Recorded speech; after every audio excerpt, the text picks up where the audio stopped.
it seriously been frames already? Just started. Do do do do do do.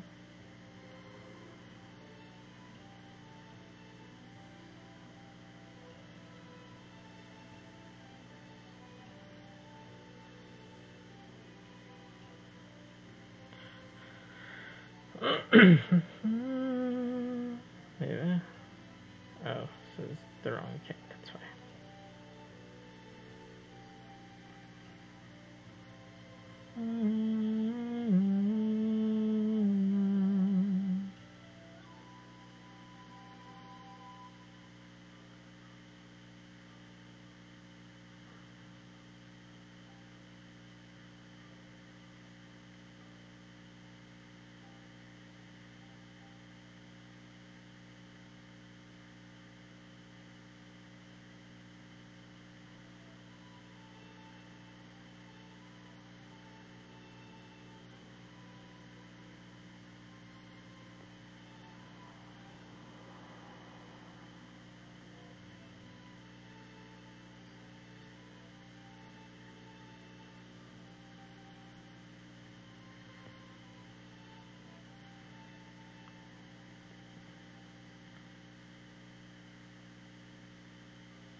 Alrighty, let's try this thing.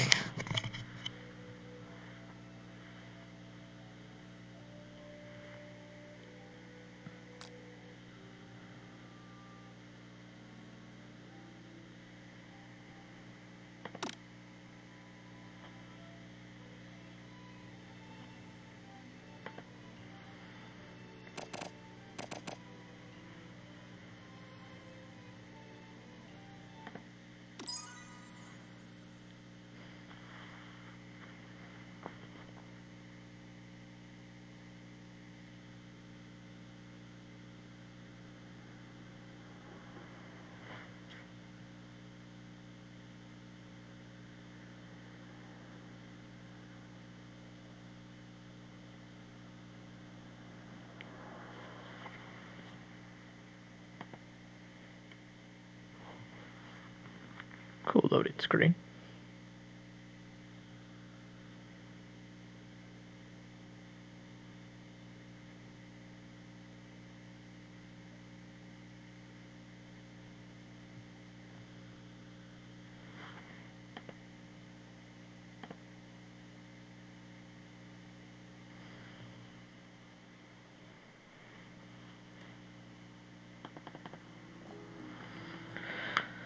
The world is peaceful and serene. You could stay in this moment forever.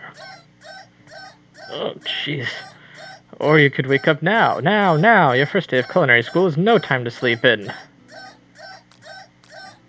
Yes! You slept through the school year and give up on a once-in-a-lifetime opportunity to meet Colonel Sanders.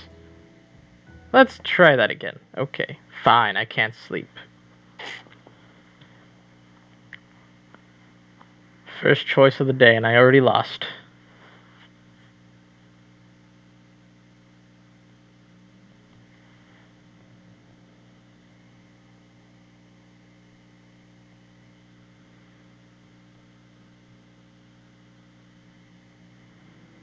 Okay. You sleep softly as the morning sun casts a warm glow through the window of your modest student apartment. The world is peaceful and serene. You can stay in this moment forever. You wake up now. Up and at 'em! Lying in bed, you stare at the ceiling, thinking about everything that awaits you at the prestigious University of Cooking School Academy for Learning. Your mind begins to wander. Who'll be there? What will you cook? What should you wear? Time begins to fly by and you find your imagination getting away from you. Fine, let's take this seriously. Clearly this sim is no joke. Better make sure to arrive prepared for the first day. You bust through your morning checklist, teeth brushed, hair combed, pits deodorized. Nothing can stop you now. You confidently grab a biscuit, strut out the door, and head off to class. It's what you needed to get your blood flowing. Standing in the quad, you gaze upon the magnificent University of Cooking School Academy for Learning. Here comes your lifelong best friend forever, Miriam. She's the most adorably awkward person you've ever met, and you've absolutely loved her for it.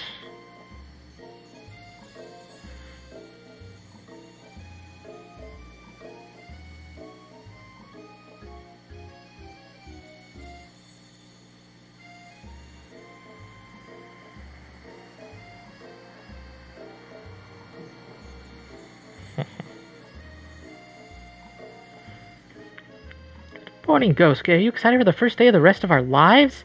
Actually, because I sure am excited. I'm a little nervous. Okay, a lot nervous. What the? It's just that this morning I made breakfast for myself, but, well, when I ate it, I couldn't taste any love in the food. What if I'm no good? What if I fail? Classic Miriam. Raised by Master Chef parents, she has always held herself to a very high standard. Ever since we were little babies playing together and you rescued me from that quicksand box, it's been clear to me that you're the most loving, caring person I know. You're going to do great. But with the University of Cooking School Academy for Learning's famous 3-day-only semesters, I'm afraid of being left behind and never catching up. A dating simulator that goes on for 3 days. Well then, this is new. The sweet girl Miriam has always had a flair for the dramatic. This summer, she got so nervous about her first kiss that she shipped a tooth Praxion on a mannequin. Yeah, let's pep talk, no gossip. Remember last month when we saw that fortune teller and we had our tarot cards read?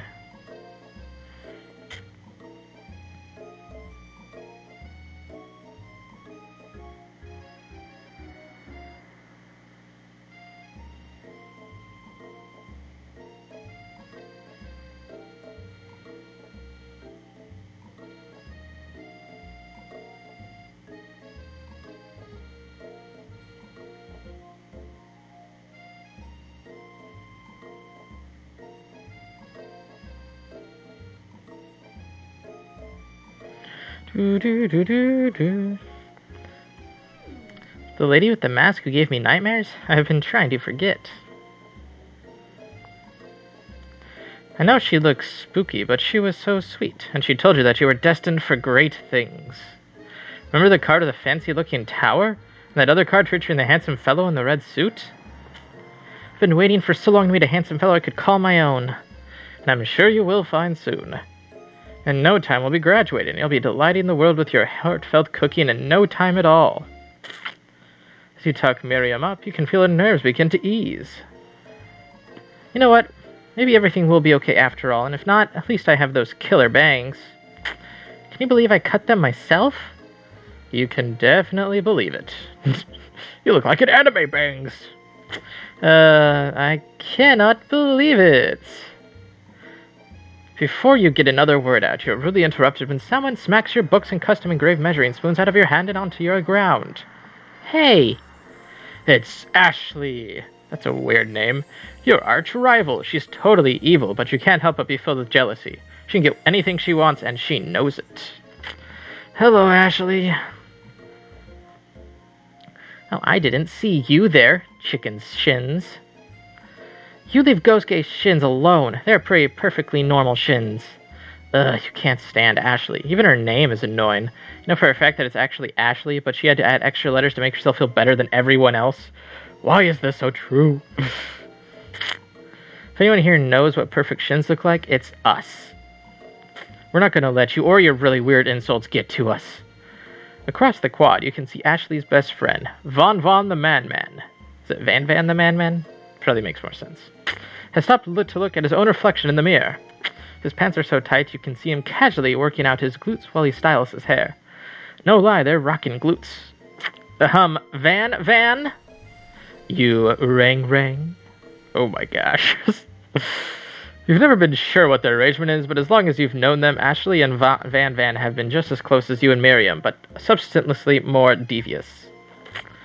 I can't believe that University of Cooking School Academy for Learning would even allow people like you to attend as students. I know, right? You think they just hand us our diplomas now? Or maybe hire us as professors. You amateurs could learn a lot from us. With the first day of school about to start, there's just not time to properly tell these two off, so you resist the urge. Let's go, Miriam. Psh, see you later, losers. As you approach the door, you can see a goofy-looking kid pushing hard against the window directly next to it. Puff. Oopsie. I think it's broken. You reach forward and easily pull the door open. That should do the trick. I love you. I think you mean thank you. My name is Pop. I was named after my Pop. He's old. Could someone like this also be a student at this school? He must be one heck of a chef. Also, his name tag clearly says Bob, but I guess he's reading it upside down. Hi, Pop. I'm Ghost Gay, so are you gonna make me hold this door all day? Nope. And with that, the young man walks into the building ahead of you. Is he kinda cute? I think it's just you. You both shrug your shoulders before following him into the building. You stand at the edge of the room unsure where to sit. Other students wander in and keep themselves busy chit-chatting. Oh, jeez. A scruffy-looking pooch takes his place at a podium in the front of class. Adorable. Now, quiet down, everyone. Who is this unreasonably cute pup, and why is he in our culinary class? You must be Sprinkles, head instructor and the CEO of UCS All. Please, call me Professor Dog. I may be cute and little fluffy, but I still demand respect. Woof. What? A cute dog is our professor. This is the best school ever. Huh, JC. I guess only a dog's nose is capable of picking up all the nuances of fine dining. Out of nowhere, wind begins to rush around you as a swirl of cherry blossom petals fill the air inside the classroom. I'm chilly. Someone close the door. And then he walks in. Hoo. You're immediately swept up in the aura of this new student and his remarkable goatee. Who knew anyone could be so handsome? Time stands still. It's him. If it isn't my favorite student, Harland. Colonel Sanders interrupts Sprinkles. Sorry, Professor Dog, before he can finish his sentence. Please, call me Colonel. Colonel Sanders. A hushed murmur rolls through the classroom as Colonel Sanders walks down the aisle of desks. Suddenly, the room is sweltering. Sweat begins to bead across your brow. You feel like everyone is looking at you, and you're not entirely wrong. And this over here must be Sweaty Sweats a lot. Maybe we should open that window back up before Fawcett Pits melts into a puddle and evaporates entirely. Hold on just a second. Nobody talks to my friend like that. You two both know my name. We were in the same kindergarten class. And what is with your really weird insults? Besides, when Ghost sweats, it's not gross, it's beautiful. Look at that shimmer. You take a moment to clean yourself up. My one option. Good thing you didn't forget about the owner this morning. This classroom is hot. Professor Dog steps in to settle the class down and set some ground rules. Welcome to the University of Cooking School Academy for Learning, the greatest culinary academy in the world. The birthplace of culinary legends past, present, and future. Many challenges await you. There will be tears, there will be blood, there might even be adorable tiny food. And when all is said and done, there will be a battle. You will lift your spokes and compete in the broom cooking arena. Just then, another student enters the classroom and interrupts the professor's rousing speech. Hi guys, sorry I'm late. I hope everyone had a good summer. I really miss... Quiet. Listen, late to class is bad enough, but interrupting my monologue? You're on the fast track out of here, young man. Are you sure you're even in the right place? Don't you recognize me? This is my 3rd year in the school with you as my teacher. Everyone stares at him blankly. You don't even have a name. Don't remember me? You're expelled if you utter one more word before I finish. Let that be a lesson to you students that tardiness is unacceptable. Even Clank made it here on time, rolling halfway across town on his tiny wheels. You turn to see the student Sprinkles is referencing, who appears to be some sort of industrial kitchen appliance. Bzz, where the class bursts into laughter. Oh, Clank, you rascal. Sprinkles walks in the classroom as everyone stands in silent obedience. When he gets to you, he lifts his nose into the air and takes a deep sniff. Your diet is lacking. Based on what I'm picking up here, you definitely need multivitamin. You should be taking better care of yourself. You've never had a talking dog as a teacher before, but Sprinkles' reputation for being smart but tough is well known. Try and butter him up by giving him a treat from your pocket. But what kind? A rubber ball, a beef treat, or a chicken snack? Beef, ball, chicken. You reach beneath the airplane and return with a small bit of beef jerky in your hand. Sprinkles' eyes wide as he locks onto it. Beef? Are you trying to give me a heart attack? I would never eat that. You clearly don't belong here. Please remove your apron and then remove yourself from this class and this school. What does... Okay, this is apparently a very important snack. 2 game overs, and just because I choose the wrong option.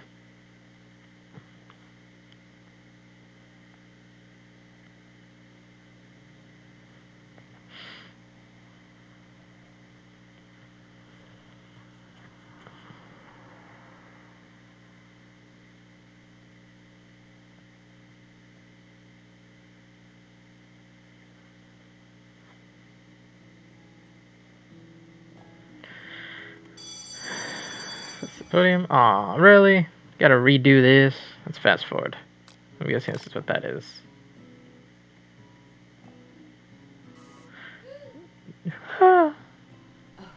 Skip, skip, skip, skip, skip, skip. Skip, skip, skip, skip, skip, skip, skip, skip, skip, skip, skip, skip, skip, skip, skip, skip, skip, skip. Okay, let's go for the chicken snack. Let's go that. Let's see who locks onto it. Favorite. Well, well, well. I think there might be some competition for a new star student. The furry professor immediately devours the snack, leaving your hand slick with a coating of warm doggy drool. You see the other students eyeing you jealously, but pay no mind to them. If they wanted to succeed in life, they should have learned the importance of carrying a range of dog treat flavors on them at all times. That is very true. Wait. There we go. Screenshot saved. Settle down, young chefs. Take your seat and prepare to have your minds open to the amazing possibilities of culinary creation. As everyone rushes to claim their favorite seats, you're left standing at the front of the room with only 2 options remain. Hey, Gosuke, there's still a seat over here. It seems that no one's going to sit next to me if you're interested. Would anyone really not sit by Colonel Sanders? Like, what is this choice? You may take a seat by Colonel Sanders. Appears that he brought no books, pens, or pencils. However, his perfect upright posture shows a serious that makes you confident in his desire to learn. Thanks for offering me the seat. I've only got 2 rules. Do all you can to do the best you can. It's the only way you ever get the feeling of accomplishing something. That's so inspiring. A little off topic if you ask me, but okay. As soon as you settled into your seat, the professor makes an announcement. Think fast. It's time for a pop quiz. Yay, a quiz about me. Okay, that's actually pretty good. It's incredibly important and surprisingly short quiz. Will tell me if you are ready for life at culinary school. Keep your knives sharp and your focus sharper. Here comes question number 1. If train A is traveling to point B and train B is traveling to point A, how important is it to wash your hands before cooking? Extremely. That's right. Forest is to tree, as chicken is to a slam dunk. That's wrong! What is the most efficient eating utensil ever created? A spork, because he's always carrying a spork with him. That's right. What food is best for a broken heart? Anything, as it's prepared with love and not too much salt. That's right. Clearly an easy one. Is Sprinkles a good boy? Boy, he is the best boy. Very right. 4 out of 5. Only one wrong? You might not. I mean, one wrong out of 5. It's basically just got to be. See that Colonel Sanders has been watching you tally your score. He nods with approval. I have your attention, students. I have an important announcement to make. Time for lunch! Wow, the cafeteria is as nice as any restaurant you've ever eaten at. It makes sense that a school dedicated to cooking would also be serious about eating. A delicious fragrance wafts through the room and tickles the end of your nose. Your mouth waters.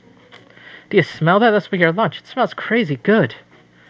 Everyone, can I have your attention? Is it about lunch? No, I just wanted to apologize for my tardiness. You see, I was... Howdy, folks. I'd like to make an announcement. Hey, I was... It's about lunch. Everyone cheers. But I... Shh. Poor nameless student. Lunch, lunch, lunch. She said, shh. In honor of the new semester, I've prepared something special to share with everyone for lunch. That must be the smell I smelled. Indeed, that smell. You hold your breath, waiting to see what food this mysterious student has created. You heard that he's very talented, but were the rumors true? Is this?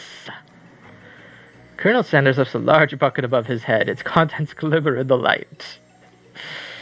Piled high are huge pieces of chicken, breaded and fried to a crispy golden finish. The aroma envelops you, and you begin to feel warm and safe. Colonel Sanders has filled a bucket with chicken? What a novel concept. Your stomach begins to grumble as if to say, stop thinking and start eating. For years I've been developing a secret recipe for the perfect fried chicken. By my calculation, nothing less than 11 herbs and spices are required to achieve the perfect balance of flavors. You look around and notice that every other student has a pen and a paper and is scribbling notes as fast as they can. But that's all I'll say about that. What? You think your stupid secret recipe, dude? Pshaw, nah, my dude, nah. I'm just drafting a last will and testament in case one of those ingredients is a poison. Got him. He looks around nervously to see if anyone else is laughing at his sick burn. You wait to see what zinger Ashley is prepared to follow up, but she suddenly takes a different approach. Yeah, and I was just like writing in my diary. Dear diary, today I smelled something beautiful. I knew at the moment that only the hands of a true gentleman could fry chicken so tender. You see her body language change from bitter and evil to sweet and innocent as she slides closer to Colonel Sanders. She realizes that he is destined for greatness and fame with cooking skills like this. She wants him all to herself. Oh, please. Well, Von the man, Van the man, if you don't want any. I'll take his. Whoa, hold on. I guess I'll try it. He takes one bite, and his eyes grow wide. He starts contorting his face as he tries to hold in his pure exhilaration and act unimpressed. Easy now. There is enough for everyone. Please, my fellow classmates, dig in! You take one of the pieces of fried chicken out of this bucket and sink your teeth into it. It's amazing! Tasting it, Colonel Sanders' food transports you to another dimension. Alone with your taste buds gripping a drumstick in your hand, you float weightlessly. Focus your mind and meditate on the moment. Try to identify every flavor. Savor the moment and everything that it tells you about Colonel Sanders' culinary art. Swim towards the light. Do I want to identify every flavor? Or do I want to learn about Colonel Sanders? Because swimming towards the light sounds like a bad idea. Let's do Colonel Sanders. This is a dating sim. It must be about his heart, right? The flavors in your mouth are beautiful, pure, heavenly. What a guy. Alone with the flavors, you feel something that can only be described as love. For a man, for a flavor, are they the same? A+ writing right there. After tasting his food, you try to get some one-on-one time with Colonel Sanders. You approach Colonel Sanders. Colonel Sanders smiles ever so slightly as you approach. He stops what he's doing and allows you to break the silence. Colonel, I wondered if I could talk to you for a second. Anything for a fellow chef. What exactly was on that chicken? How bold to come out and ask. It's an idea I had for a new combination of flavors that will make me my fortune and establish my legacy for all time as I open a chain of highly successful fried chicken restaurants. No big deal. It's just you and me talking. I can keep a secret. In fact, I've got some of my own that I'd be willing to trade. What's the rush? The semester is only getting started. A semester of 3 days, by the way. Got 2 more whole days to get to know each other. He's clearly not going to give it up easily, but it doesn't hurt to be persistent. You know what they say about secrets, Colonel? Shouldn't learning be fun? You've got moxie, I'll give you that. Colonel Sanders looks both ways to make sure you're truly alone, and then leans in. You can feel his warm breath as he whispers, just one ingredient, but you can't tell. I use white space. It's something my great-great-grandmother taught me. Blank? Wow, you would have never guessed that. In fact, you're not even sure where you get some if you searched. You're right, I wouldn't. While you're wrapped up in that huge revelation, you notice that Colonel Sanders has disappeared. While everyone else is still in the cafeteria, you decide to look for him. You find Colonel Sanders outside standing in the quad. Oh, it's you again. Howdy. Sometimes I like to come outside and look at the school buildings. I think about how my story will continue on after I've graduated. Sounds like you have big plans. I dare say the biggest. I will leave my mark on this world. You can bet that. Alone together for the first time, you figure now is the perfect one to show your personality to him. Be modest but thoughtful. Wow him with a big idea to add an additional ingredient to really spice things up. Nag him to show your own strength. Modest and thoughtful sounds like a good one. Well, I just wanted to tell you that I really enjoyed your food. Now you've got his attention. The flavors were complex but comforting. The interplay between salty, savory, and peppery, it was perfect. I appreciate the compliment, Gosuke. I'm sure you'll be a big success. I know we've only met today, but starting to get the same feeling about you. We should head back inside. The next lesson starts soon. You step into the massive cooking arena where the afternoon lesson will take place. Each student gets an oven and all the tools and ingredients they could need. Look at this place. It's like magnificent. Finally, we get to show our stuff. Wait a second. Oh no, we have to show our stuff. What if I totally blow it? You're not going to blow anything. Except maybe kisses to the crowd of fans you're going to earn with your signature adorable tiny food creations. Welcome, students, to the cooking arena. For today's lesson, we'll be cooking with partners. Hurry up and pair off. Naturally, Miriam looks over to you, but unable to control yourself, you pounce on Colonel Sanders. Hey, Colonel, would you tackle this lesson as a team? A team of 2, that is, me and you, if that wasn't clear. Want to be my partner? Sure, Gosuke, I'll go prepare our station. Basically, you just give up your best friend for Colonel Sanders because he's Colonel Sanders. Let you as a partner. Miriam is standing left all alone. 2 different students quickly take notice. Hello, new partner. Beep, beep, bzz. Oh my, 2 potential partners. I'm sorry, gentlemen, but I don't know who to choose. It looks like you'll have to pick for her. Friend duties can be a little awkward, but that's the price you pay for not being alone forever.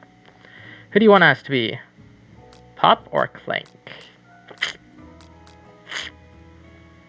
I'm going with Pop. But I think we're going to be partnering with Pop today. Pop gives a big smile as he steps up to the same station as Miriam. I'm a chef. He holds up a banana and without peeling it, probably eats the entire thing. Oh, this is a great choice. It's disconcerting, but Miriam is too kind to act grossed out. I love your enthusiasm, Pop. She looks at you like, really? This kid? But it's too late to change your choice now. Now it's time to focus on your own cooking classwork. Alright, you two? For today's lesson, we're going to keep it simple. Pick a basic dish and divide up the steps.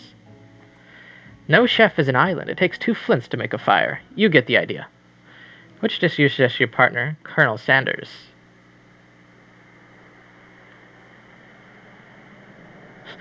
None of these is chicken, though. Steak tartare seems easy enough. It's fancy and you don't even need to cook it. Using octopus will blow Colonel Sanders' mind. Your grandmother's mashed potatoes and gravy. Considering that there's neither of these 2 things there, let's go for mashed potatoes. I've always been something of a down-home chef. I think we could make something warm, inviting, and comforting. Maybe mashed potatoes. And gravy! And imagine one without the other. Colonel Sanders casts a coy look at you, causing your whole face to go beet red. Embarrassed, you quickly turn away. I'll go get the potatoes.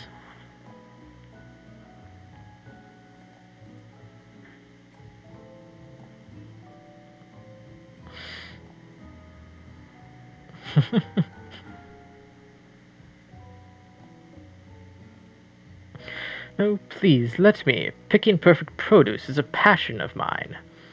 That actually is such a great line. Picking perfect produce. Picking perfect produce.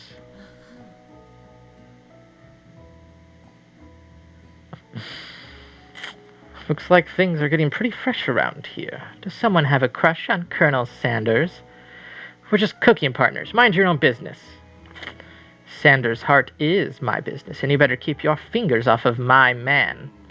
Did someone call for me? No, geez, Van. I'm over here crushing Ghost K's dreams. You're supposed to be taking care of our classwork. That was the deal, remember? Colonel Sanders returns, arms full of peeled potatoes. He tosses them into boiling water and turns his attention to you and your old friends. This is awesome music. Howdy there, Ashley. Van. Are we working in a quartet instead of a duet now? Actually, no. It looked like Gosuke was struggling, so I offered to give them a hand. You know how it is. These young amateur chefs need a lot of mentoring. I was going to say, Colonel Sanders, maybe I could also teach you a thing or two about fancy food. One day you might be able to get up to my level. Haha. Doubt it. Don't be rude, Van. Personally, I have no doubts whatsoever about Colonel Sanders' ability to correct creations worthy of admiration. After all, your fried chicken was quite spectacular. But, Colonel, if you ask me, I might make a better partner for you than this thing that has positioned itself at your station. Don't you feel deep down that we cast complementary shadows? We fit together like a thigh and a drumstick, if that just makes sense. Nothing about this makes any sense, but one thing is clear. She's coming for Colonel if you don't watch out. Ashley is really going at you hard. You need to ask for some backup here before things get ugly. Colonel Sanders has always got my back after. I'm here to learn and to express myself via my cuisine, not bicker with prima donnas. Partners were chosen at the beginning of the class, so let's all respect the format, okay? You turn to Colonel Sanders to confirm that you're on the same page. I chose Colonel Sanders and Colonel Sanders chose me. Isn't that right? A businessman respects all fair agreements, from contracts to handshakes. I took on Gosuke as my partner for this activity, and I stand by it. Based on your team's behavior, I'd say you're perfect for each other. Neither of you has Gosuke's natural talent or loyalty. Being defended by Colonel Sanders leaves you feeling proud and full of potential. This is...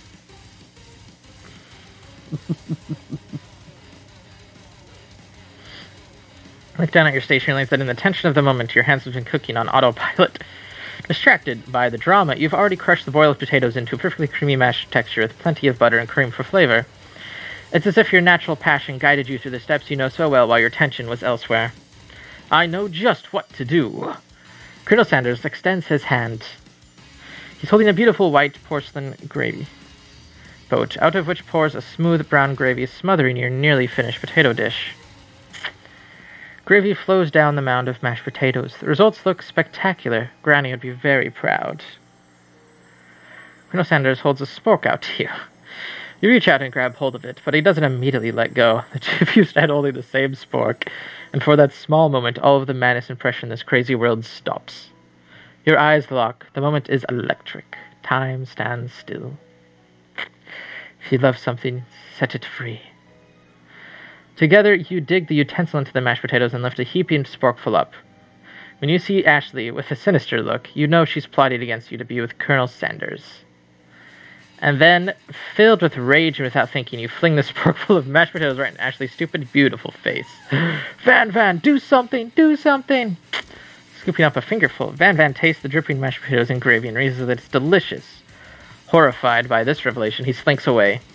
Will he ever be able to cook something with so much love and integrity? Hold on right there, Gosuke. We do not waste food in the broom cooking arena.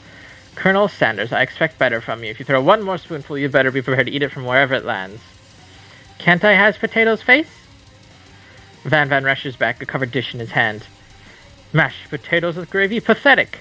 Just a few minutes, I have prepared a full meal. Gaze upon my specialty, braised tentacle of octopus in my silky saltwater sauce. Plated on a battle-axe blade forged by my supreme chef ancestors. You've ignored me for too long. This ends now. It is I who will have the first bite, and you will all look on with envy. The interrupting student rushes at Van and swipes a bite of his signature dish right off the plate. No, don't! Something about this dish doesn't strike my nose quite right. I think the octopus was rushed and may have turned in the process. The results could be toxic. Too late. It has been eaten. I think I left something in the oven. I don't feel so good. It killed him! Oh my gosh! Friend, step back. Don't take another bite. Oh my gosh. When you look back in the plate, the rest of it is gone. You notice the tip of the tentacle being slurped up in Pop's mouth. Oh my gosh. Pop winces in pain for just a moment, then is almost immediately back to his oblivious self. Oopsie! Tastes like poison. The entire class has gathered to watch Pop's final moments. Shock is frozen the whole crowd. They are as motionless as statues. The class bell rings, disrupting the moment and snapping everyone back to reality. It would appear that Pop's enthusiasm for trying new things, despite obvious danger, has inoculated him against poison of all kinds. I'm not sure the professors here make enough money. Hello? I just turned into a ghost over here? Seeing that you're shaken up by that really annoying student and all his nonsense, Colonel Sanders approaches you. I'm sorry you had to go through that. Please, let me walk you home. What? Like, for real? Oh, come on. What is up with this game, I swear. Ugh. You follow Colonel Sanders out of the room. At night, the school building has taken another vibe entirely. It's dark and more than a little spooky. Colonel Sanders stands in the quad's neon glow and speaks softly. These mashed potatoes you made in class today. Before you go on, I want you to know they're not a great representation of my skills. I didn't realize I was making them. They were amazing. Tasting them. It reminded me why I became so passionate about food to begin with.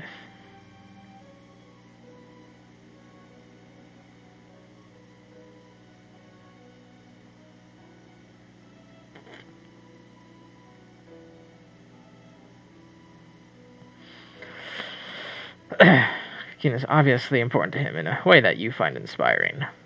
Now would be the perfect time to tell him you're developing feelings for him. Colonel Sanders? Yes, Gosuke. There's something I need to tell you. Hold it right there. Something I need to tell you first. Oh, jeez. You see, when I was just a boy, I had a dream that one day I would be the greatest chef of the world has ever seen. And every day since, I've been working on that dream. Day and night, never stopping, never resting, also lifting a lot of weights, like so many weights.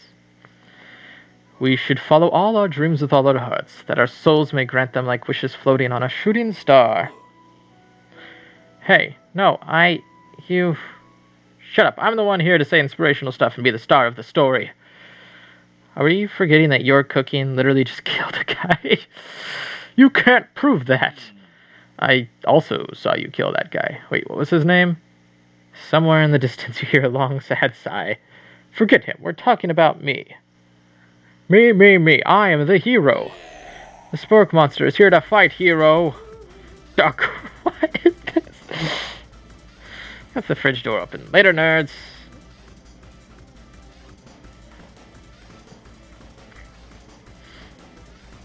How dare you threaten me just as I was letting down my guard and connecting with another chef on an emotional level? Be afraid. Be very afraid of me, because I am a monster, see? See you rubbing on purpose, or was that just a coincidence?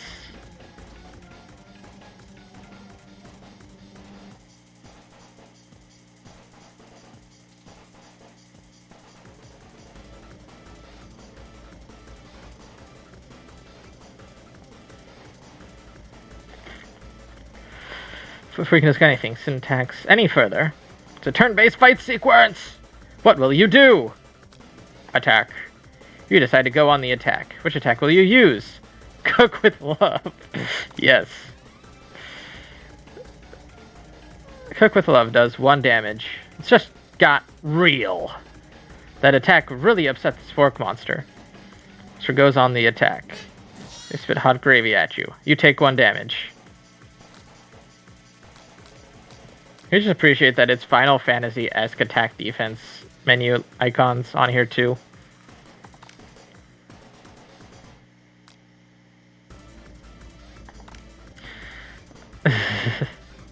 Spork monster, won't forget this. Spork monster is feeling really threatened by your attack. Focuses their mashed mind and draws energy from Mother Earth itself. How will they respond? Defend?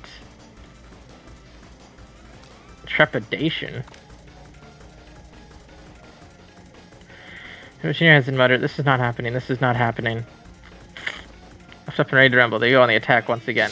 Ult defense, you take 2 damage. Fine. Cook with love.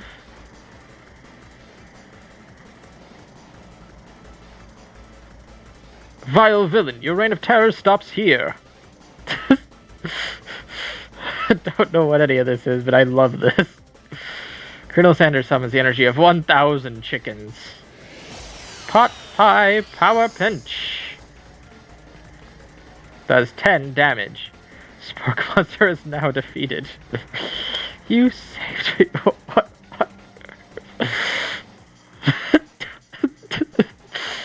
An injured spork monster spews steam into the night.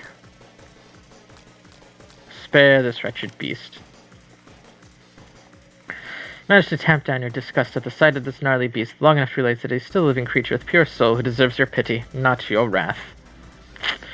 Be gone, beast, and don't you dare come back for a follow-up encounter tomorrow. I won't forget this, and I certainly won't be back like you said. Spork monster scuttles off into the night. The defeated monster left behind a special item. It appears at first to be a cookbook, but upon closer inspection it's much more. It's a book of magic spells with a golden chicken on the cover. You open the cover and find a library card tucked inside. The last name to have signed it out is Borko. Borko, that name sounds strangely familiar. Your blood is pumping as you stand in the quiet of the night, holding the mysterious book in your hands. As you come down from your battle buzz, you realize that your final attack has left you completely depleted. The world around you begins to fade away. Without any energy to keep your eyes open, darkness overtakes you. The image of Colonel Sanders flashes before your eyes as you fall asleep. He must have helped you get home. In your tired state, you don't know if you could have made without him. What a guy. You want to thank him, but you don't have the strength to utter a single word. You feel your covers being pulled up over you as you're tucked in tightly. Good night, my colonel. In your dream, you're together with Colonel Sanders. For some reason, Sprinkles is also there, instructing your love dreams are weird. You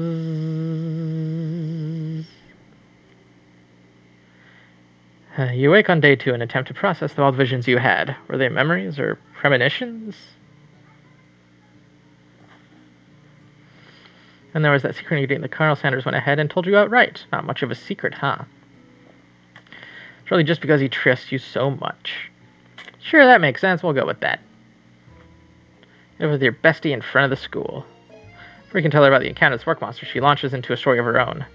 Okay, I know I think this is a little strange, but I think I might be, I think I might like Pop. Like him? Like you like?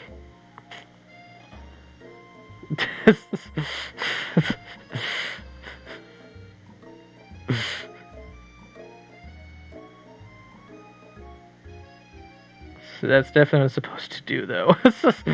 Makes you want to have all of it. I know, it sounds like it's moving too fast, but there's something about him. I like him. Like him. We got to talking after class, and he's actually a totally sweet guy. Not only that, but he's really smart. He told me all kinds of stories about Colonel Sanders. Did you know that Colonel Sanders enlisted in the army and he's only 3? What? Look at that, but he founded a special unit of super soldiers who all wear the same hats just because he put on a hat one time and they thought it looked cool? But Colonel Sanders doesn't even wear a hat. He wears a ribbon tie. Either way, maybe it'd be best if you took it slow with this new boy, like I am doing with the Colonel. You and Colonel Sanders, the coolest guy in school, the most famous student to ever attend University Cookie and School Academy of Learning, you're a thing now? Well, we definitely connected yesterday. Sure you did. You're great, why wouldn't he be into you, I guess? Laughing at the implication that you and Colonel Sanders might be a thing is definitely not cool. You are great. You have an idea about how to prove that your love is real. Well, if he's not into me, why did he tell me one of his secret ingredients? Your bestie's eyes light up. A secret ingredient? Yeah, I just said that. A secret ingredient. Is there a dramatic echo in here? Miriam checks to make sure that you're alone before you continue. So this summer, while I was on vacation with my family, a lovely man approached me in the botanical garden where I was wandering. This can't be good. All about his passion for spices. Secret spices! The man even gave me some to show me what he meant. He said it was a powder created from a super-duper rare dried flower petal. And that if I did him a big favor, I could have some of my own. Please, Miriam, don't tell me. So I filled my suitcase with them and brought them home. He was so nice, even at the gate when I arrived. Later, when I cooked with him, a very strange feeling came over me. And the flavor was unlike anything I'd ever tasted. I think you're being very liberal with the meaning of spices here. Whatever, anyhow, we both share an interest in cookies that we stayed in touch, you know? Like pen pals? I bet he would love to know more about new spices. Well, I'm definitely not supposed to share Colonel Sanders' secret recipe, and besides, I only know that one ingredient, so I doubt it'd be much use to anyone. Cough, fibber, cough. Please, please, please. It would mean the world to me. No one has to know it came from you or from Colonel Sanders. Make up a fake ingredient. I'm not gonna tell them a secret ingredient. It was an Eye of Newt. I know it sounds like some kind of witch's potions, but what can you do? Eye of Newt. Wow! Her eyes light up imagining such a thing, and you figure that you satisfied her curiosity and that she'll move on. However, she immediately turns around and does some thumb typing on her phone that you can't quite see. It's probably not good. Before you can ask her to confirm that she's definitely not texting secrets to other people, you're interrupted. A wind rushes in. Cherry blossoms fill the air. Oh my gosh. It's Colonel Sanders. He's arriving at school.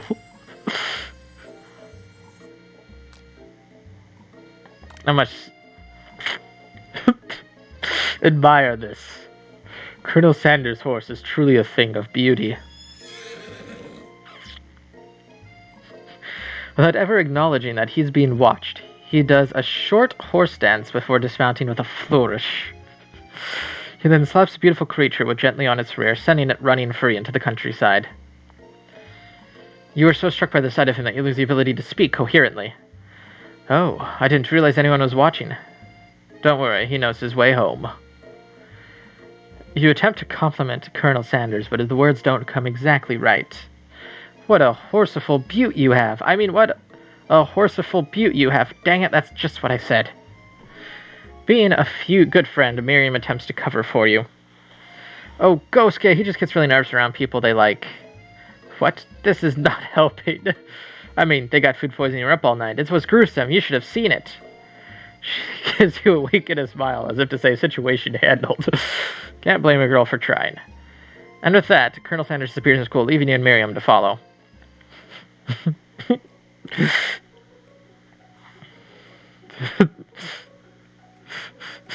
This is definitely Old Spice Colonel Sanders going on here. When you enter the classroom, you can see your two rivals, Ashley and Van Van, doing something bad. By the way, they're hiding. You know it must be something really bad. Like counterfeiting recipes bad, experimenting with restricted ingredients bad, summoning a demon bad. You try and get a peek over Van Van's hulking shoulder, but he sees you coming. Whoa there, little one. I'm not sure you're ready to handle this. Act like you're not interested. Yeah, pretty much.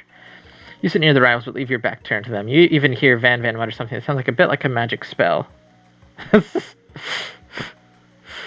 He notices you eavesdrops, and you try and cover your tracks and improvise an excuse. It's time for class, and you're distracting the rest of us who want to learn.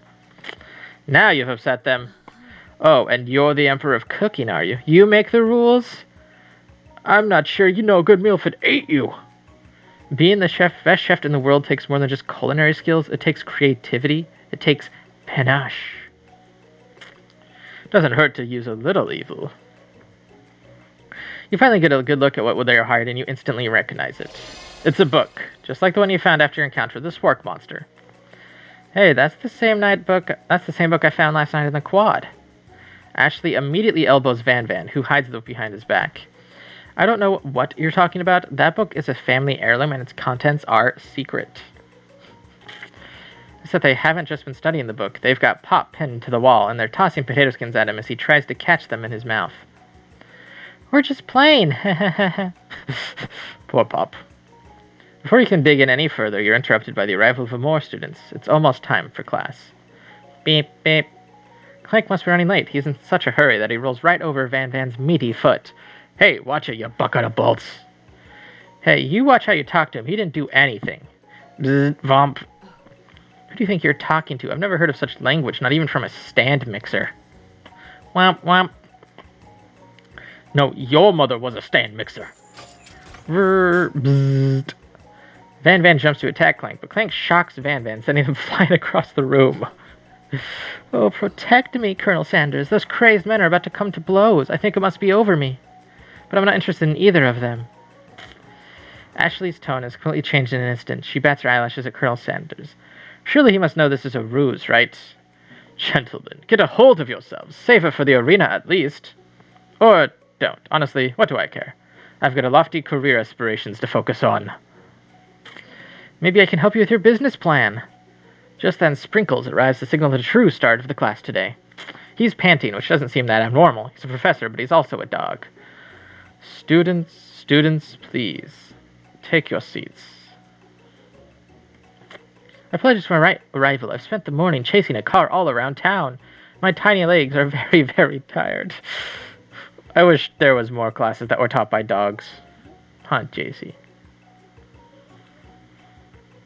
Looks even bigger. But I'm here now and hope you're ready to learn. Rub his furry dog belly. He loves it. After he catches his breath, Sprinkles regains control of the classroom. Without further ado, we'll review the global history of my favorite fowl, the chicken. You want to pay attention to this lesson, truly you do. Which is why in 1776, at the signing of the Declaration of Independence, it was a chicken who first signed their name. Is this game? But you can't help but daydream about Colonel Sanders, and you miss most of the important parts. When you come to, Sprinkles is holding a tray of food in front of you. Well, Gosuke? Naturally, this appears to be a sample platter. Item do you want to sample? A glass of water, a shimmering pepper, a dog biscuit. It stands out from the other. The sparkle is the most eye-catching way, so naturally you try to grab it and eat it right away. However, your body's not prepared for the heat. The pepper has triggered an intense spice hallucination. It feels like forever as you trip through the universe. My friend, ooh, ghost of your student. This guy again? I'm here to give you an important message. Ooh, you must avenge my death and fulfill your destiny. They should do more about food. They should do more dating simulators about this.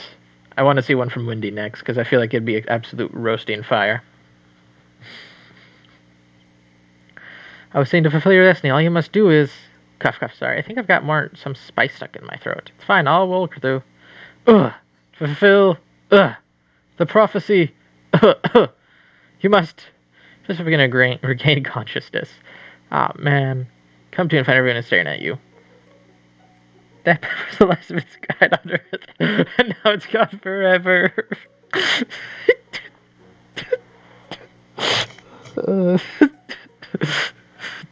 think to yourself, geez, I should pay better attention. We all make mistakes. I'm sure he'll forgive you someday. Come on, it's time for lunch. Everyone can relax. The cafeteria lights dim. and your rivals enter to make a dramatic announcement. Today's lunch will be prepared via timed competitive cook-off. Yes, theatrics. Bit of lunch competition, eh? Count me in. If I have to wipe the tables with you fools where I set my lunch down on it, then so be it. I'm not the fool, you're the fool! Good one, Von. I like your grumption, Ghost Gay. I'll be watching your performance. Just as things reach a boiling point, Sprinkle steps in. Surely he'll put a stop to this madness. Now, students, please settle down. This is a lunchroom, not a sports scene court. Wendy would totally be the Sundari. Finally, a little sense. You breathe a sigh of relief. At least not until we turn on the timer! Just then, a huge light blasts you in the face, flashing the words, Timer, ready! That's what I'm talking about. Aroo! I stand corrected. The hard way builds a solidly a foundation of confidence that cannot be swept away. And that's an original quote by me, in case anyone is wondering. I hope its message lifts you to victory. Like a diamond, I was formed under pressure. Now's my chance to shine. I'll defeat you myself. You had his chicken and you made mashed potatoes and gravy on day one. You're feeling like you can really impress him again here. It's time to boil some water for the potatoes. Think fast. If the timer runs out, you'll be forced to pick randomly. Temperature is boil at. That's what? Oh, dang it. It was Celsius, wasn't it? Has 11. That's right. You got some basic steps going. It's time to re-elevate your cart. Study mind offers the most. Vigilance. No! I think you need to get it together. Get it? I'm a dog. It's never a wrong time for some bad jokes. Next question. You're actually simply stronger and faster. You better pick up the pace if you want to survive. When you were a child, your father told you never forget where you came from. Every day you meditate on this device and draw energy from that place.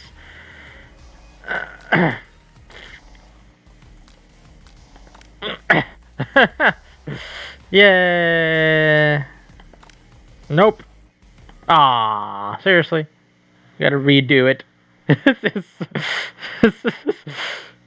Dang it, I don't do good with timing questions. Even when I know the answers.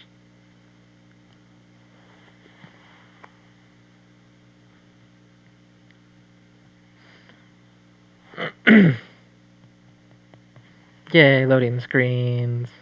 Do.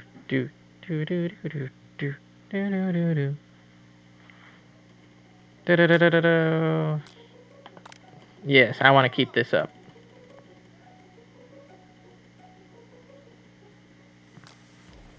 Yes.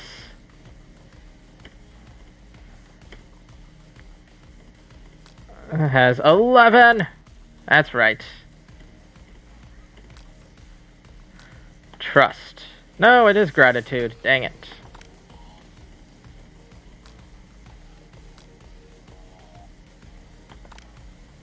This is your shot. You're not going to miss it. Aroo. Try to shut out the noise of the uranium. Focus on your cooking. What is the sound of success? Sizzling. No! On the corner of your eye. Believe in you, Ghost Gay. It's actually cheering you on. Should be awesome, except knowing he's watching you makes you totally forget what you're doing. Now I can think about his girl's enders on a horse. No, what? There's only one dessert. Which do you take? What a hunk. Oh my. Oh my gosh.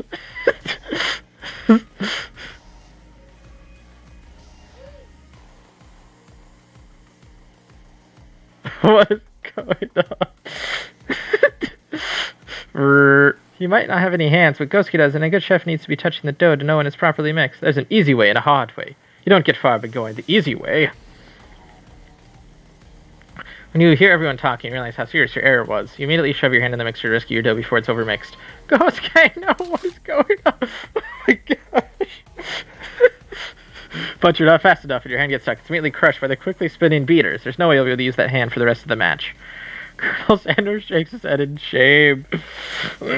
What you often find is that the easy way to turn out much, more difficult. That's what you're doing right now. The battle's over. It can't be. I was so close to finishing my dish. Sweetheart, look at your hand. You simply can't go on. Ah, that's too bad. Here I am with a completed dish ready to serve. Surely that makes you enter by default. No, no. It wouldn't be fair to compare the two on account of Gosuke's injury. What is up with this game? He circles looking to lick his doggy chops as he locks onto the dish. But I suppose you at least tell us what you prepared. Well, because I'm the sweetest, I skip straight to the dessert. Under this white chocolate dome, you find a whole or wide array of delights, taking you on a journey of flavor that tastes good and tells a story of excellence. I was going to ask Gosuke to do the honor, but since you're injured, I'm afraid the pouring of this cream or delicate hot chocolate sauce might be too difficult for you. Colonel Sanders, if you wouldn't mind lending me your strong, steady hand. Colonel Sanders pours the hot chocolate sauce on top of the dome, causing it to melt away, revealing the ingredients hidden within. Inside, you find a delicate fried cheese croquette atop a slice of honeycomb, ice cream, 2 ways, tender nougat, and a pearls of blueberry gelée. What is that? That doesn't look like it's something. Colonel Sanders seems intrigued, but perhaps not impressed as he dips his finger in the chocolate sauce. Simplicity isn't your strong suit, is it, Ashley? Oh, you.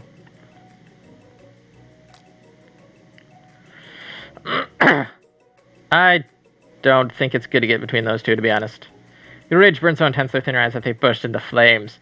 The flames cause your eyebrows to catch fire and turn to ash, and they fall off of your face, which means people will have a hard time understanding your emotions for the rest of the semester, perhaps forever. Embarrassed and ashamed by your poor performance, not to mention your crispy fried brow, you run for the quad to be alone. Such a weird game. Beautiful weather feels like an insult inside of you as storm rages. It's Colonel Sanders. He's probably here to tell you that he and Ashley are in love and have decided to get married. And he won't even ask you to cater his wedding because you're such a terrible chef and an awful person. You tried to hide from him, but he approaches you directly. I know you're hurting right now. Not just from that devastating loss, but from the run-in with the mixer and that small random fire. We should get that checked out. You don't say. I'm fine. Can't you just leave me alone? I'm a loser. I can't fit in. I'm not fit to fill your fryer. I'll never be a master chef. Failure is part of life, not just for you, but for all of us. Do you think I've never failed at anything before? That's exactly what I think. Well, then, think again. I wasn't always the man you see before you, enrolled in culinary school, incredibly handsome, successful, motivated. Well, handsome, sure, I was born that way. But I have walked other paths, and arrived at dead ends. I was passionate about life, but I failed as an obstetrician. I was passionate about justice, but I failed as a lawyer. I was passionate as livestock, but even I failed as a mule handler. That one was especially humiliating. Mules can be so cruel. I didn't know. People see my delicate ribbon tie and my well-kept beard and assume that I've got it all together, which is true now, but it hasn't always been. Sometimes I could really use a hug. I resolved then that I was going to amount to something. No amount of hours, labor, or money would deter me from giving the best I had to give. As Colonel Sanders changes focus, you see something ignite inside him, a burning passion. One has to remember that every failure can be a stepping stone to something better. My new dream is pure, it's honest. It's something that a humble man in a crisp white suit can be proud of. I'll create a new chain of chicken restaurants that will bring joy to the entire world and make up for my past misdeeds. Yay! Just as your moment grows intimate, you're interrupted by a threatening, shadowy presence. Oh, no. Battle scarred from the night before, you prepare for the worst. The Spork monster. Borko? It is I. I know I said I wouldn't be back, and after the whole fight to the death thing, maybe you don't really want to see me anymore, but I just wanted to say that I was wrong to attack you. And I know, and I apologize. I know what it was like to always having to look over your shoulder. Monster problems, am I right? Ah, thanks, Borko. I'm glad there are no hard feelings. Getting jumped by a giant creature in the dark at night can really rile a person up. Also, I want to apologize for the way I switched right into attack mode. I know that you're strong and cooking school can be put a person under a lot of stress. I actually used to go to this school. I wasn't always a spork monster, you see. I don't believe it. You were a human once? Well, no, I was a golden retriever. But I was still a student, until one day some mean kids with a magic spellbook cast a dark enchantment on me, and I was forever transformed. Wait, magic spellbook? Precisely. I had procured a copy for myself, but somewhere along the way I've lost it. If you find such a book, I beg of you, respect it. You're a powerful chef, and I shouldn't rely on such dark and evil magic. No, you should be protecting the innocent from those who would cheat them through sorcery and guile. If you need me, don't fear, I will be there. Sounds like there are some bad cooks in the kitchen of life. Gosuke, together I am sure we can defeat them. Come back to my hideaway and we can discuss this. A personal invite! You can't imagine what Colonel Sanders' home must be like, but it sounds like you're about to find out. Stepping inside Sanders' home, surrounded by his things, you start to feel a special bond with him. Looks like you live such an exciting life, Colonel Sanders. Every day can be an adventure if you approach it with the right attitude. Long ago, I made the decision to never stop searching, never stop working, never stop imagining. Have you been working on any recipes of your own lately? I am always excited to talk about food with another ambitious chef. Well, there is something. It's just a side dish that I've been tinkering with, trying to find the right balance of flavors and textures. I'm not sure I've nailed it yet, but I'm close. Colonel Sanders' eyes perk up as he starts to wonder what dish you might be describing. It's meant to pair with something spicy or something crispy.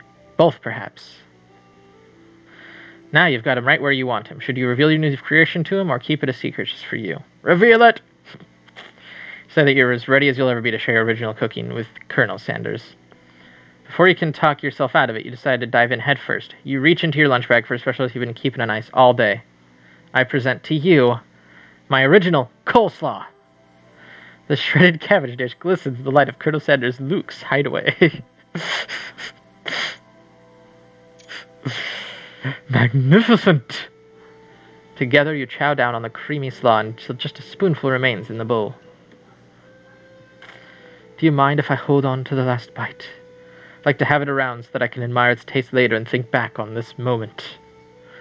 You could offer to make him more, but he seems like a very sentimental kind of guy. Sure, why not? Please, make yourself comfortable. I'll be back in just a moment. Realize that now would be the perfect time to do some snooping. Around the room are various items that you can look closer at. Each item seems to radiate memories and emotions. Tap on an item to discover more about the Colonel. The chicken! Must be clicked. You notice a very realistic stuffed chicken sitting on a corner table. When you pick it up, you realize it isn't just realistic, it's real. Taxidermy? Must have been important to Colonel Sanders when it was alive. A little note clipped to the chicken foot reads, the true state bird of the great state of Kentucky. Tap on him to discover more about the Colonel. Take a closer look at a large urn sitting on a nearby pedestal. There's a plaque on it. It's dusty, but when you wipe it off, you can read the inscription. It says, here lie the ashes of all my past careers and business failures. Poor guy. The photo appears to be Colonel Sanders, except he's an old man visiting the pyramids of Egypt. Maybe this is where he discovered one of his secret herbs and spices. Yes!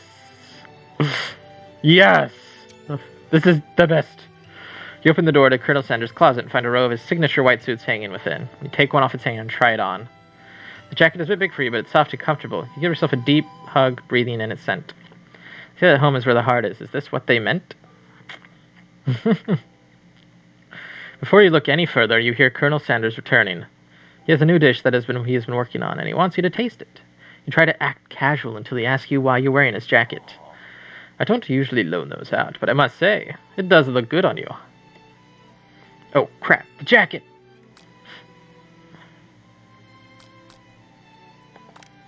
You confess. I think I've developed feelings for you. I might be developing feelings for you too, but I'm concerned. I can't let anything get in the way of my dreams. Vroom, you take off the jacket and run for the door. But the thought of leaving Colonel in the midst of such an emotional breakthrough gives you pause. You stop yourself. Colonel. Yes, Gosuke. I honestly think this may be the beginning of something wonderful. I think you're right. We should take things slow. You talk late into the night and drift off into a slumber. Dream sequence.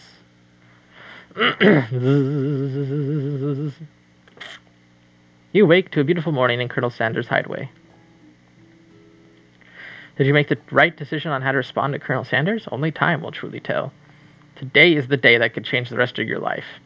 Your thoughts are when Colonel Sanders emerges into the room. He's holding a gorgeously plated breakfast, and your mouth waters at the sight of it. Here's a simple breakfast I just whipped up. It's meticulous. A chicken egg and 2 biscuits. Yes. You taste Colonel Sanders' food, and it takes you on a journey. When you return, he's waiting on to ask you a pertinent question. So would you say that we're the perfect match? How presumptuous. My cuisine and your taste buds, that is. I think we might make a great team. A single tear begins to pool in the corner of his eyes. He gazes out the window. And with the right business partner, I know I can't fail. Business partner? Could he be talking to you? It's all happening so quickly. Overcome with emotion and confused by your feelings, you're on the verge of tears, unable to speak. The only answer you can find is to run out the door and get home. There's still one more day of school, after all. The University of Cooking School Academy for Learning waits for no one. You get home to find something very surprising. Your best friend is there waiting for you. Where have you been? Because I had one heck of a night. I just should talk to you about it, but I couldn't find you. I got worried that something had happened to you. It's okay, I was just... But now that it turns out you're fine, I can finally get you to speed on the saga of Miriam. Sure, but you will not believe what happened to me after school yesterday. I went on a date. I think I can actually believe that. Since I've been partnered up with Pop, he asked me to go out with him. Of course, I told him you'd better harness those wild horses, young man. I'm not that kind of girl. But he was just interested in spending some one-on-one time together and getting to know me. So I said, yeah, sure, I can get to know the little guy. Long story short, he took me to his favorite shush house, but things quickly spiraled out of control. Did she just say shush house? As if that's a thing people just say? What is that even referring to? And now I'm not even really sure where we stand. You don't give Miriam time to tell her a whole story, however, bottling up the deal is just too much to bear. And I kind of went on a date, too. Back to Colonel Sanders' house, where I spent the night with him. You... what? It happened with the emotional connection. Wowzers!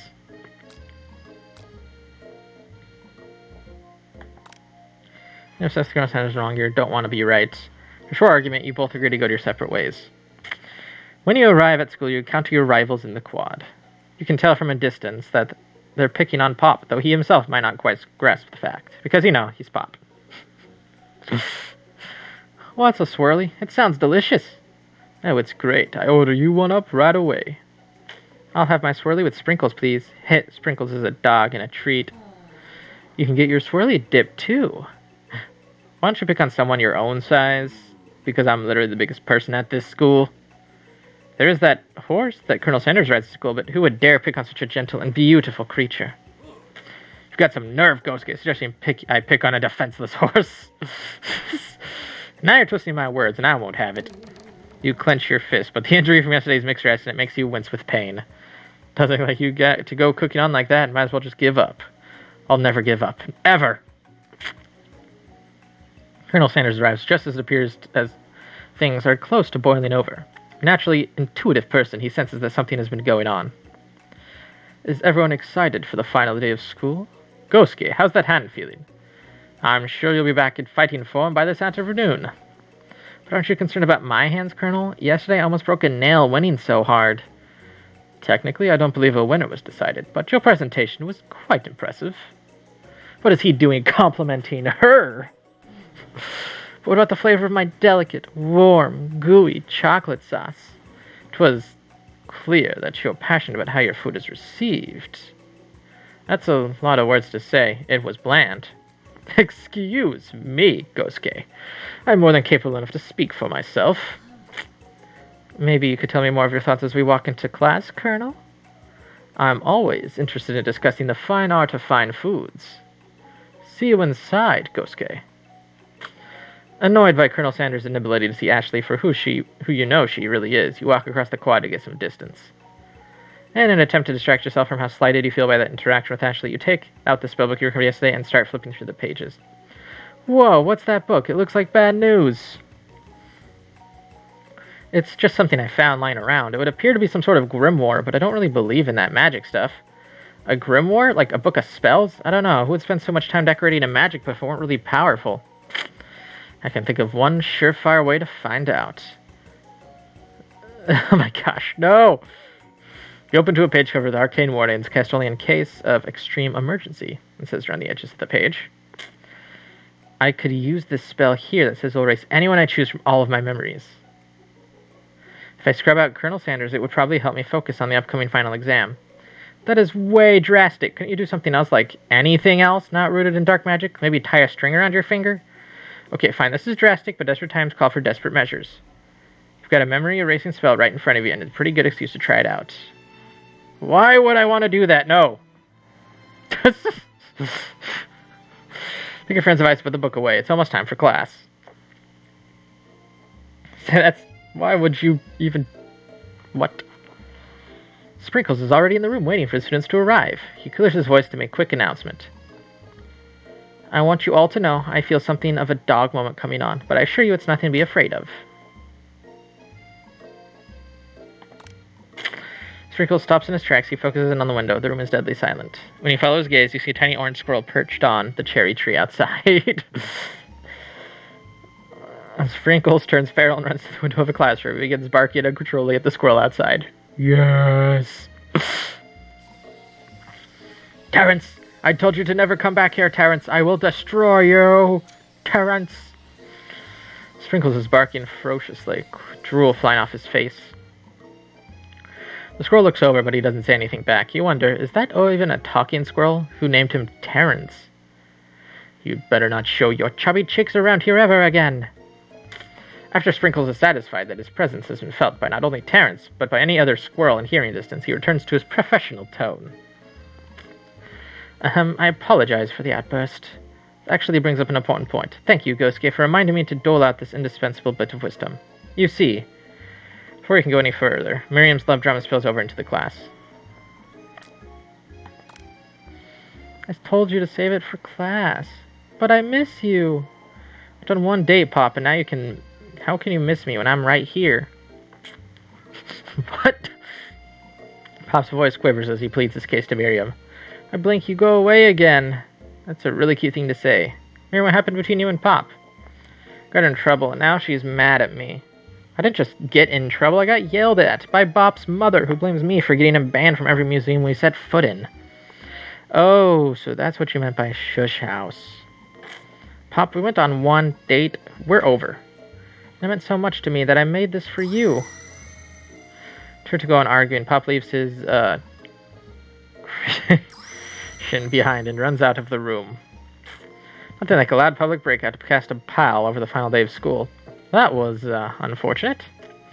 But we mustn't be distracted from what lies ahead. The final competition showed a challenge exam. I'm still working on that title, but I think you get it. Test time approaches. See you all at the arena. Before you can think about your upcoming competition, there's a very beautiful soul nearby in need of a pep talk. Hey, Miriam, are you okay? Okay, I'm so mad I could smash a tiny mug, spilling several droplets of hot cocoa all over the floor. How could he embarrass me in class like that, in front of everyone? Your tiny cocoa is a delicious treasure, so you know that this breakup is no joke, even if the source of her frustration is such a silly boy. I know that you know this, but I'm going to say it out loud. You don't need anyone. Me and you are going to cruise through this final task and hit the carpool lane to Success City. Miriam brightens up, imagining the wind rushing through her short bangs, but she hesitates to embrace the feeling all the way. You're not going to saddle up on a Colonel Sanders stallion and ride off into the sunset without me? Of course not. Well, maybe, sorta, but I'm sure there's a pony out there with your name on it, and a ranch big enough for both of us, and whoever else we want to bring along. If it's not Pop or Clank or anyone else you meet today, tomorrow, or this whole year, so what? You're a special person who shouldn't settle for the first someone to show a little interest anyhow. That needs to be said to more people, by the way. Miriam gives you a big hug and wipes the tears from her cheeks. Should really review my menu for today. I'm going to make a very special soup. And I bet the Professor Dog is going to love it up. While you're pep-talking Miriam, you completely missed lunch, but that's okay, because you had a better idea of how to spend the time before your exam. You decided to head there early to practice a dish. This is at the location of your final challenge, a test of will, a test of courage, a test of talent. And a chance to beat the pants off of Van Van and the supposed Man-Man and his evildoer counterpart, Ashley. I was planning to begin to run through a quick test of recipe you've been working on, Ghosuke's famous chicken pot pie. After practicing this for months, making this dish seems second nature to you, and you're able to quickly get a fresh pot pie in the oven. But as soon as you do, your cram session is interrupted by Colonel Sanders. Ghosuke, what are you doing here? There's still time before your final exam. Just taking it all in. I'm big into visualizing success. I'm looking at my station and picturing victory. The pot pie has begun to bake, and the smell is slowly filling the space around you. Visualizing, huh? That's too bad. I was hoping you were here cooking something delicious. Usually happily share your food with anyone who is hungry, but the last time you let Colonel Sanders get in your head, it cost you the cook-off. You decide that it's time to put your cooking above your romantic desires, but that decision gets hard to stick to when the oven timer gets off behind you. Okay, you got me. Doing a little bit more than visualizing. I know. My nose can smell a pot pie from 400 yards. It's an oddly specific distance, but you'd expect nothing less from such an oddly specific man. You know, it was a pot pie just from that smell? Not just a pot pie, but a chicken pot pie with an all-butter crust. My nose is telling me something else. Oh no, is it burning? No. I can smell that it was made with a heaping helping of TLC. But it'll probably stop burning in a second if you don't pull it out. The moment of truth. Wow. It's the best pot pie I've ever tasted. I've always loved country cooking, and I could eat this all day. There's no time left. The final round is about to begin. Sprinkles lays down the ground rules. There are no rules, that is, except to cook with everything you've got. Except for the cook-off of a lifetime. Say that mac and cheese plus the pot pie you've been practicing are just the dishes that'll push you over the edge to victory. Meanwhile, both Van and Ashley are preparing wildly elaborate dishes per their usual over-the-top selves. Miriam has her giant magnifying glass and several sets of tweezers. She's definitely prepared to go big going small. Colonel Sanders seems to be harnessing his 11 herbs and spices, but he's trying to find a way to improve on something perfect, his original recipe, fried chicken. The intensity of the room starts out at a full 10-10, with a frenzy of action. Everyone is calling out really cool special cooking moves as they prepare their food. Wow, this is getting serious. Colonel Sanders batters his chicken as it levitates through the air. Egg whoosh! Miriam fiercely injects ingredients into an itty-bitty pot of broth. Best friend, Baster Blaster! Van flexes his pectorals as he chops open a sea urchin. Let's rock'n'roid! Ashley scoops her pastries off the tray with lightning speed. Shallow personality spatula. Even Clates gets it on. 5-dial pressure point chicken cooking technique. Wait, when did Clank learn how to speak English? That's the singularity, as was foretold. Was it listed to happen, or the appliance uprising will take us all? Self-destruct. Von quickly unplugs Clank and rolls him out the back door of the arena. As you then frankly prepare your dish, you notice Ashley has her spellbook out. Is she going to use some dark magic to turn the tide? You've got a book of your own, and you're desperate not to see her win another battle. Should you take this opportunity to fight with magic, even if it's almost certainly evil? No! We don't use this book. We got told from Sporky. Sporky must know all. Who needs magic when you've got passion? I'm gonna do this the hard way. Colonel Sanders sees that you've chosen to win on your own terms, and he gives you a subtle wink from across the room. I believe in you, Gosuke. Miriam then notices too. I've always believed in you, Gosuke, since we were little kids, because I'm your best friend forever. You turn and notice that Miriam is at your station cheering for you. Miriam, what's about your dish? If you're here cheering, who is it cooking? Tiny food, short cook time. I'm actually already done, so I thought I'd help you. Oh, that's sweet, but... oh no. Miriam tosses a handful of spices directly into your boiling noodles. It's the secret ingredient. However, she doesn't know that you lied and the ingredient was made up. And where the world did she get an eye of knew from? Oh no. No! Oh. Host network. The boiling pot explodes, sending Miriam flying backwards. Watery noodles begin to swirl in the air, bubbling up a dark cloud that thickens and congeals before your very eyes. It's Steve, the Spork monster. Steve, what happened to Borko? You're not here to battle me, are you? We Spork monsters are many. I think Borko had the day off, but you have conjured Steve, and I hate to battle, so I'd say you're doing pretty alright. Oh, you're in the middle of a cooking competition. I love this stuff. It's better than TV. You crazy kids and your culinary skills really impress me. Mind if I hang out? I'm sorry, Steve, but I'm kind of in the middle of something. Do you mind? Steve the Spork monster notices that you have the groomer stashed beneath your cooking station. I see what you're up to. Crisscrossed some magical items and can accidentally summon me, huh? Yeah, you guessed it, sorta. If you're here, would you mind tossing some fresh noodles in a pot of salted water? Love to. I've always wanted to be a top chef, actually. You know, when I was just a little Spork pub back in the day. You can feel Spork monster wind up to tell a very long and involved story. You don't know exactly where they came from, but it seems like it's probably lonely there. Actually, you know what? Maybe you should watch from the stands. Really need to focus on the competition. I understand. It's kind of like that time in monster school that I had to fall asleep during scare tactics class, and when I woke up, You toss a serious stare at Steve, and he takes the hint. Darn it, Steve! Never mind, I'll tell you later. Good luck. Sort of say, you don't know. You summon extra power from deep down within. Anime power. Unite. I can do this. I have what it takes. I came here to win. Your hair turns mac and cheese orange as culinary energy flows throughout your body.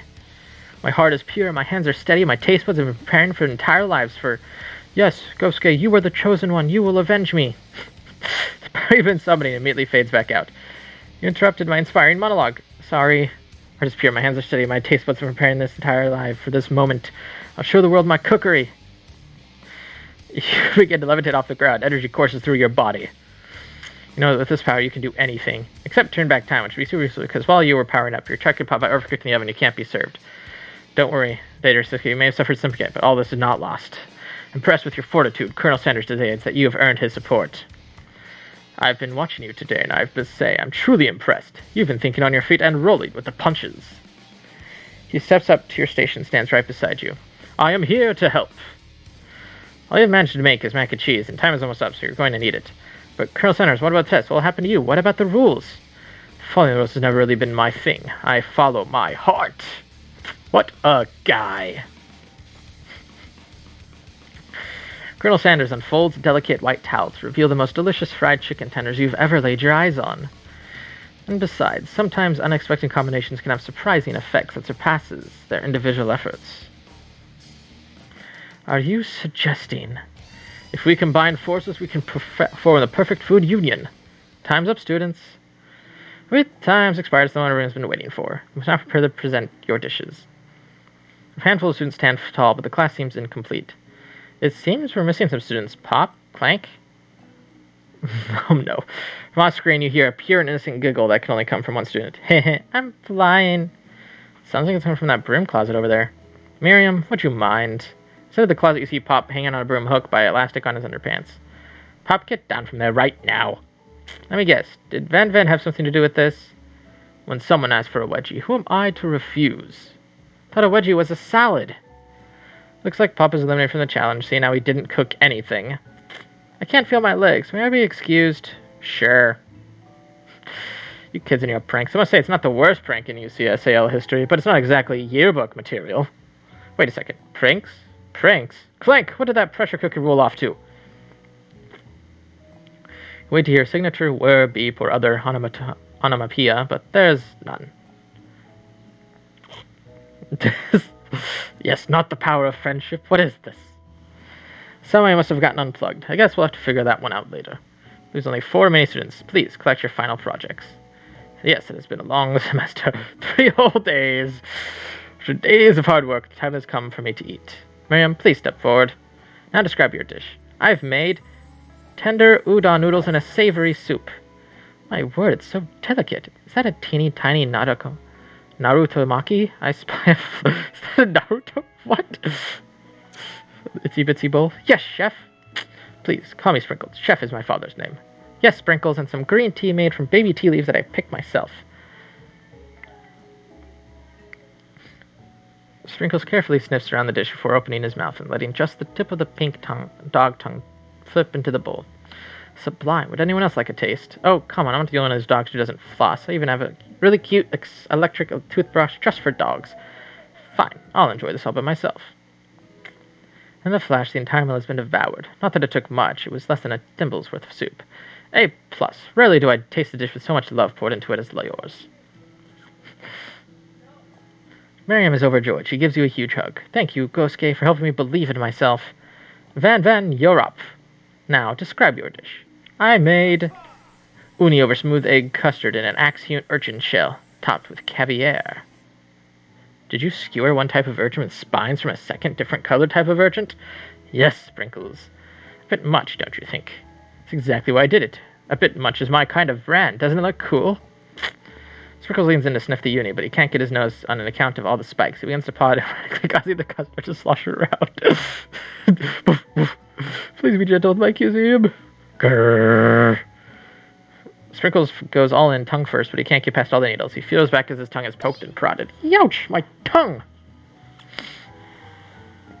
professor appears to be having an allergic reaction to the sting. I can't eat this. It keeps popping in my tongue. Disqualified. A stunning turn of events. Who would have thought that serving food in a bowl made of needles could make it difficult to eat? Dejected, Van does not go gentle into the night. Disqualified? For glamour? Don't discount sympathy. This isn't the last you've heard of me. Before forcing us to endure a swollen tongue for another moment, Sprinkles graciously laps up a bowl of milk. I know. Yes, I'm a dog. I drink milk. To get over it, sometimes it helps calm my agitated tongue. Next student, Ashley, it's time to step up. Now, describe your dish. I made orange blossom Turkish light and a light rosewater soup, topped with French melange and connected by sugar glass. That actually doesn't sound too bad. Indeed, it's quite delightful. However, I'd ask that you would please refrain from eating it or attempting to taste it anyway. It's very fragile and meant to be a display piece. Don't eat the food at a cooking school? Got toast in your ears or something, Gosuke? I told you, it's a display piece. Actually, I must say, it is beautiful. However, this is a cooking competition at a cooking school. Yeah, which is why I cooked it, and did an extremely good job cooking it, too. I didn't realize that we were having an eating exam. If I want to be judged on eating, I'd go to the College of Eating, School for the Hungry. Does that college exist? Because I'd want to go to that. I suppose you could smell it if you're absolutely insisted, but don't breathe too hard. You might disrupt the sugar spiral. If the food cannot be eaten, it cannot be judged. You are now disqualified. Rage overtakes Ashley, and she finally cannot keep her two-faced routine up. You wouldn't know high-end cuisine if it cooked you. With that, Ashley storms off to rededicate herself to being the best, but this time without being shackled by trying to fake nice and liked by everyone else. Oh no. She's supposed to be Ash. No. No. This isn't the last time you've heard of me, either. If this class gets much smaller, I'll be teaching it myself. You and Colonel Sanders, the final cooks, step up together. 2 chefs. What began as a delicious bowl of mac and cheese has become something else. He examines it closely, sniffing and eyeing the bowl. Uh-oh. I don't have a good feeling about this. Somewhere in the room, a little drum roll starts to play. Okay. Just when I thought I've seen everything in the kitchen, you give me this thing? And completely blow me away in my 49 years of dog years of life? Never tasted anything so delicious and perfectly balanced. So delicious fact that everyone passes this class. You pass, and you pass, and you get a pass, and you get a pass. Everyone gathers around and partakes of this mac and cheese bowl. They all seem to transcend this reality into another dimension. You win. Seriously. Even Color Science have made a new menu item. The new menu item is so impressive that even the Van and Ashley are drawn back by its magnetic fragrance. When they gaze upon your mac and cheese bowl, they admit that you are indeed an excellent chef. Sprinkles declares that you have passed. Everyone has passed. There were supposed to be more battles, but come on, how could they be better than this one? Now that the school year is complete and everyone has graduated, the students return for one last assignment, to get their groove on. The cafeteria has been completely redecorated in order to serve as the site of the school's graduation dance. Compared to the massive high-tech cooking arena, the humble decor seems downright cute and cozy. DJ Dog is in the house. Ooh. You knew that Sprinkles was the master chef, but also a world-renowned tableist? Who says you can't teach an old dog new tricks? Van and Ashley tell everyone that they've committed themselves to righting the wrongs they did while they were the villains. For a moment, you almost actually believe them. Yeah, right. Not another haunting. No ghosts allowed at graduation is clearly written in the school's bylaws. I was never actually a ghost. It was all a trick to get you to finally notice me. Oh my gosh, what? Amusing. Now that everyone is together, it's the Spork Monster. He has totally mellowed out. Hello everyone. The Spork Monster is no more. From here on, I prefer that everyone refers to him by a new name, Party Monster. The student tries to finish what he has to say, but everyone is so too wrapped up talking to Spork, or Party Monster. Dejected, the student walks off. Maybe things didn't work out for Miriam romantically, but she found love in her cooking, and you know she's going to do great. Red carpet rolls out across the floor of the ballroom. It's like a Hollywood movie premiere. Who could command such an entrance? It's Pop. He's arrived late to the dance, but apparently for good reason. Walking to the carpet, you see perched atop his dirty chef hat. A crown? Welcome back, Pop. Now we're able to complete the final exam and accepted your diploma, so we had it mailed directly to your father. We figured it was the least we could do for the school's dean. Oh, now we get it. And we get a new wing in the school, not to mention the honor of educating the son of a chancellor of Shunchi. May really be my lady king. What an incredible turn of events, an offer to join the royal family. It's like a dream come true. You'll get to be a princess, or maybe a queen. I'm not sure if he even knows, but either way, crowns and gowns, baby. I'm sorry, Pop, but I'm not interested. Well, not now at least. I've got so much to do with my life. A twist on top of a twist. So many more 3-day universities to attend. So many more tiny foods to meticulously sculpt and then watch get accidentally blown away by a single breeze. Okie dokie. Pop doesn't even care. Music of the dance is nerfed by the sound of sparking and electrical hissing. It's Clank who arrived late to the dance. Now that I've graduated, I can reveal my truth. Whoa, he's still doing the talking thing. I'm Clank, and I'm not of this Earth. I'm actually from a faraway planet in another dimension. What? I actually feel like I knew this whole time. This is pretty much all of the romantic Sithscott you hear, apparently. Now that I've learned the ways of your kind, I must return. A portal opens up and Clank disappears through it. Finally, Colonel Sanders appears. Howdy, classmates. Just like the first day you met him, he has come prepared to feed the entire class. However, it is not just enough to just give them a bucket of chicken. This time, it's a full meal.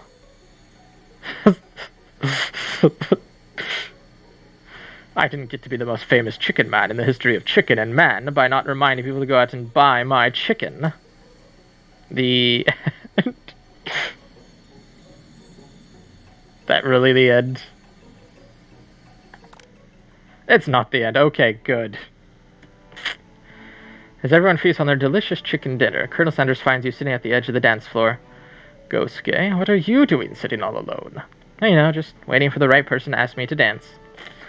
I wonder, might you tell me what are the qualities that you would expect to find in such a lucky person? Off of the top of my head, oh, I don't know. Spicy musk, tidy goatee, degree from the University of Cooking School Academy for Learning, just to name a few. Well, it truly is my lucky day. Would you like to dance with me? Yes, I would love to. As you glide across the dance floor, hand in hand with Colonel Sanders, the future stretches out in front of you.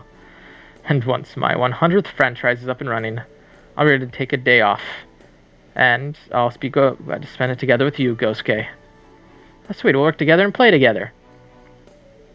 Colonel Sanders stops dead in his tracks. Work? Together? Well, I think this is something I'll just need to do by myself. But will help you run your restaurants. I don't believe I need help. Besides, based on your time at the school here, do you really think running restaurants is your best path forward? Could it be you found a love connection but failed to earn Colonel Sanders' respect as a chef?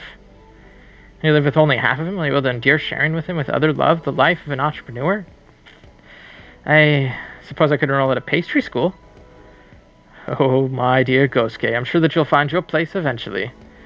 And along the way, you'll have me by your side. The end.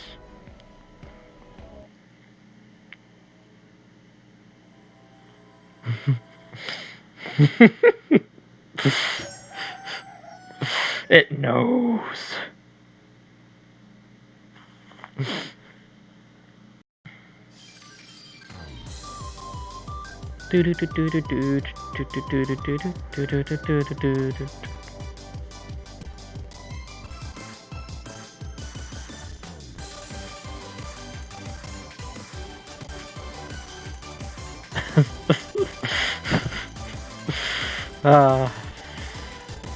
This is such a great animation, oh my gosh.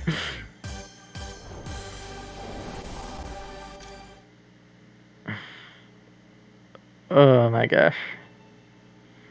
That gave me tears in my eyes. That was just beautiful.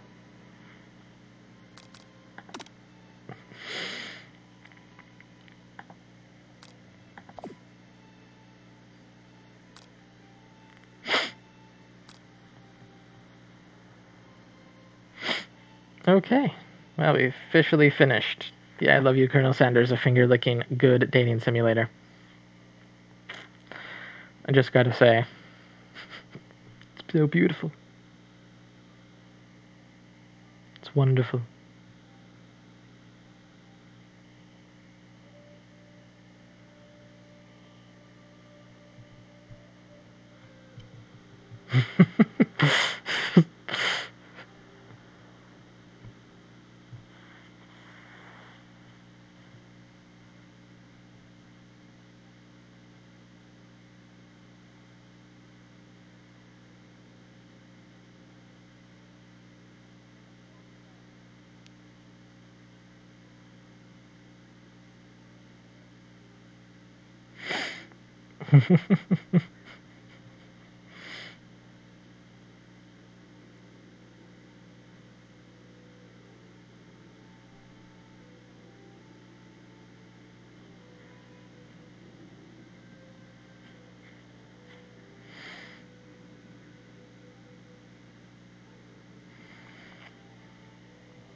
Well, that's it. We've officially finished this on stream.